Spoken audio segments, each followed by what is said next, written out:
Well, tomorrow will mark 8 months since anyone has seen or even heard from a San Antonio native traveling in Peru. Loved ones of Carla Valpeos have been desperately searching for the 35-year-old who also happens to be legally blind.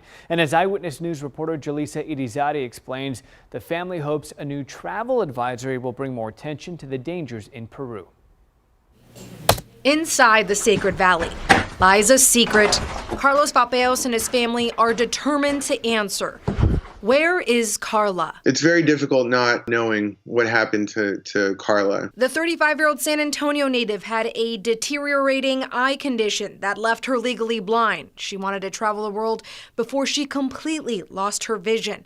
8 months ago, she ventured to the Pisac Archaeological Park to take in the ruins, and since then, the Peruvian National Police have not found any tangible evidence leading us to my sister's whereabouts. But recently, a travel advisory issued by the U.S. Department of State warned Americans of crime and terrorism in parts of Peru, including Cusco, a town Carla stayed in prior to disappearing. It was somewhat of a relief. Just somewhat, because what wasn't included in the advisory was the Sacred Valley, the area Carla traveled to from Cusco the day she was last seen. My family's been advocating and have had direct conversations with people at the embassy about including this area in travel advisories. We just want to bring awareness to the dangers of traveling in this region. Dangers they feel Carla may have faced as they fear the worst. I understand that the possibility that my sister not being alive is very real, but we're not going to give up. And if there's somebody out there that is responsible for her disappearance,